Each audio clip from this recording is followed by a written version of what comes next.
yeah. Love that song. I am obsessed. I am obsessed with Keisha Cole's Trust and Believe. Really? But yes, this is your boy Silent, and you're listening to Silent and Camp in the Morning. So I'm going to need all of you to go to your Facebook, your Twitter, your Tumblr, your text, smoke messages, BBM, whatever you got to do, and tell all your friends and family and jump-offs and whoever the hell to listening to the show right now. What the hell is a smoke message? You know, a smoke signal, that's what I meant. Oh. You know when you're camping, you got to send the smoke signals. Like, wait, is that a drug term? No, we're not talking about Rihanna yet. Oh, dark future for her. But let's talk about Trust and Believe. First of all, I love that song. It's such an incredible song for Keisha Cole. But why would Tamar Braxton release a song with the same instrumental? I'm still, like, at a loss at that. I mean, don't get me wrong. I think the song sounds great. I think it's a really good song. It's not a bad song at all, but I just find it so odd. Usually that's like career suicide for an artist. You remember the last time when Beyonce released Halo and then Kelly Clarkson had a song with the same instrumental on her album? Right. It was like crazy, but no one said anything about that so far. Maybe because it's just supposed to be her buzz single? No, everybody was talking on my timeline. That was the hot topic when this song came out. Oh, sorry. But she did go to number one. Allegedly.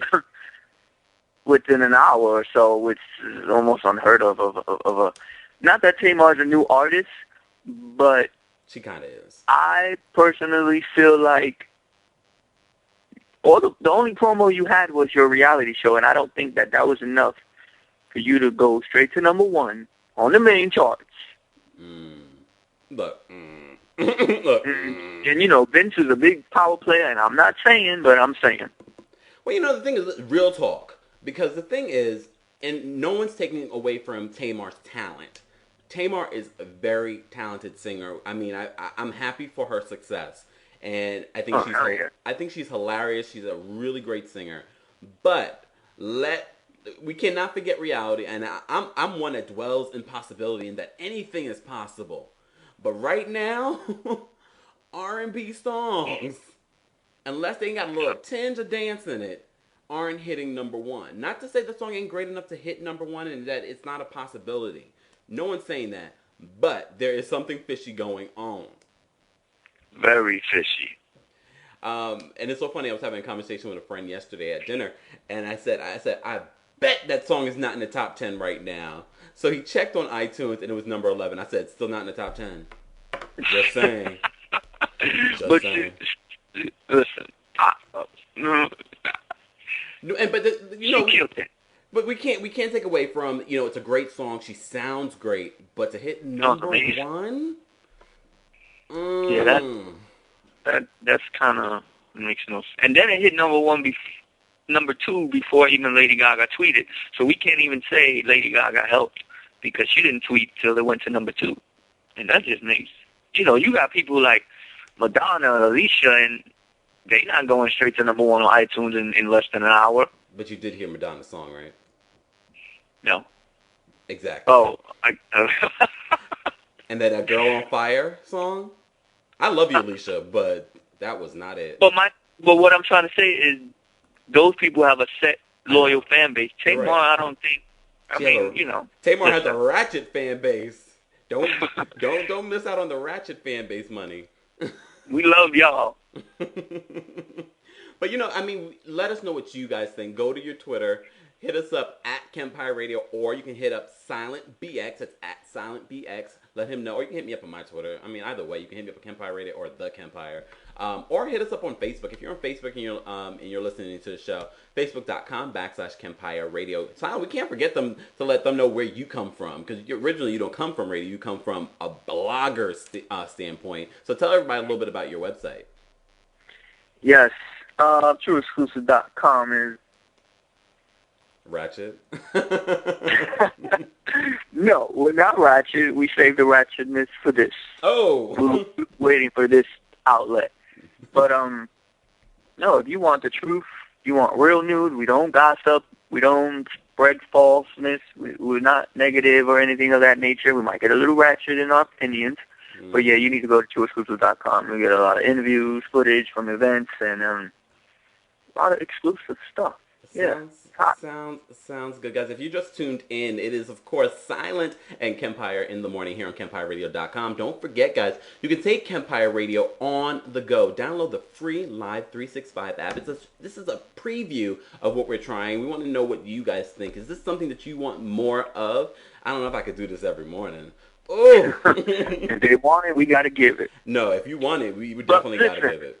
Before we go on to the next topic, I did still on Tamar. Yeah. Did you hear about the whole Vince saying that she has the Michael Jackson disease? I mean, that's not how he said it, but vitiligo. Don't ask me why I know that. Don't ask me why I know that. No, yeah, I did hear about that, but I wasn't sure if he was serious or whatnot. I'm surprised that Tamar wouldn't talk more about it, especially because Michael Jackson struggled with it. But then again, when it comes to vanity, a lot of us, shy away from those topics. But I think she should talk about it.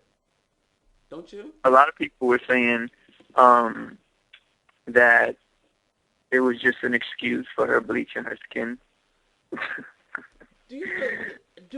People seem to be obsessed with everybody bleaching. Just the thought of it. But because the funny thing is, if you look at some of the magazine covers, some of our chocolate, celebrities, they don't bleach their skin necessarily, but the magazines will lighten their skin. Right. So I don't know if Tamar would bleach her skin. I don't think so. I'm gonna give her benefit of the doubt. But if she does have vitiligo, I can understand why she wears so much makeup. Right. She be going in with that. I don't know. What do you guys think? We want to hear from you. Hit us up on Twitter at Kempire Radio, or you can hit Silent up at SilentBX, or definitely hit us up on our Facebook, facebook.com/Kempire Radio. We're talking about it. Anything you want us to talk about, we're talking about. Silent, let's just jump right in. There's a show that I had no idea about until this past week, and then you and I just got up on it and started watching. It's called MTV's Catfish, which it was based on a documentary, right? It was based on a documentary. First of all, let me say how it seemed like everybody I know was watching that show. Except us. Except us, because I was just like, what? And it was becoming trending topics and all of this. And what? How did we miss that? I know. But we finally caught up on it this weekend. Mm-hmm. I think we saw the same episode, right? Yes. Jasmine and Mike. Jasmine and Mike. Can I just say I have a little crush? I had a little crush on Mike. Anyways, keep moving. Keep going. I can't. Well, I didn't have a trust on Jasmine, that's for sure. Oh! Jasmine, the hot. She seemed a little desperate. But Jasmine seems so nice, like I would be her friend. She does seem like she'd be nice, but you don't want to be her friend because apparently she sleeps with her friends' men. She what? She sleeps with her friends' men. I can't. Well, yeah, for those of you who haven't seen the show or don't know what it's about, Catfish, tongue twister right there, was originally started because of a documentary. Two friends he was talking to someone online, apparently, and this is the thing where it gets a little tricky. They just randomly wanted to document the whole thing of him going to go meet the girl. Turns out she was a fake. And that's the term catfish, when the person you're talking to is not real or whatnot. A term we just learned. Right, a term we just learned. Still doesn't make sense. So basically, it's just bringing couples together who interacted solely on computer screens or text or whatnot, who've never met. And some of these people never even Skype. Some of them have, like Jasmine and Mike, the one we saw, they had barely talked on the phone. They spoke on the phone twice in 2 years, and not even 5 minutes each call. Why? 2 years. Could you talk to somebody? You know what? I forgot. I spoke to someone for 1 year. Oh, do tell. Yes, people, I was catfished a few years. That sounds so wrong. That sounds so wrong, I especially can't talking believe about a I'm telling the female. world this. I No, am but done. let's talk about it, because the thing is, we are at the age of online dating. It all really started with us. Remember AOL chat rooms and things like that? That's where it started for me. Oh, and okay, so do tell us a little bit, a little bit about your catfish situation. Okay, I wish I would have copyrighted it and did it myself. Cause damn. But anyway, Mm. I met a girl in the chat room. You know, normal thing, chat, going good, Mm-hmm. exchange numbers, talk, and it just kind of went really good. We talked till like the morning. It was like a couple of hours, and long story short, that turned into a year. And through the year, she always had an excuse as to why we couldn't meet. She did send me pictures all the time or whatever. Uh-huh. So that kind of like now when I think about it, I'm like, how did I last a whole year with not meeting her? And I would get That's frustrated. the Like big I'll be like, question. oh, let's meet, and she'll be like, all right, we're gonna meet at the Dunkin' Donuts on your block. Because that's another thing. She lived near. Oh man, I forgot about that. We're having real So emotions dumb. happen right here. I know, right? Like I'm about to get mad again. Like, Oh damn! But but um, that's the big question though. In regards to catfish, why do people stay in these sort of situations for so long? Why do you what did you get from that situation? Why do you think that you you know would? what? For me, Mm-hmm. I'm not gonna front. Like back then, I was so big on relationships. You know, I wanted a wifey, whatever, whatever. Mm-hmm. So she was given that, even if it was just vocally on the phone. Mm.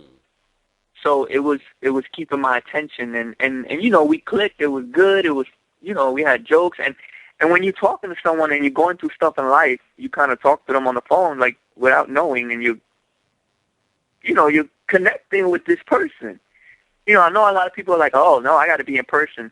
You can connect more through combo than hanging out, Mm-hmm. because But you know, when you're talking, you're really getting in depth. And yeah, I kind of fell for her, and finally she told me a year in, you know, she was like, it's not me, and yeah. okay, what? Yeah. And at that point, well, you know what? Towards the ending, I was already like telling her, like, is it not you? Is that what it is? Just tell me. Like, I just want to know the truth. Like, So what?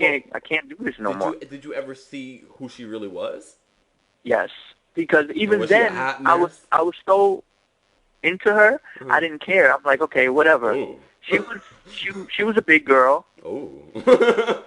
Um, and even then, I was still like, you know, I don't care. We could see where it goes. Like, I really liked her at that point. It was crazy. I know it Wow. sounds bananas. But she was still playing. So I finally moved on at some point, and somehow she fell in love with me through the process, and I'm just like, girl, please. Anybody got time for that? Like, I'm so over you. And for like 3 years, she was still trying to get with me. We were cool, and I just wasn't paying her no mind. Like, I just was like, whatever. Like, we weren't even cool like that anymore. She thought we were like friends and shit, and I'm like, yeah, whatever. But like I And said, then she was like, I base everybody on you, and mm. no one compares to you, Mm. and I'm just like, well, you lost. That's your problem. But the big question is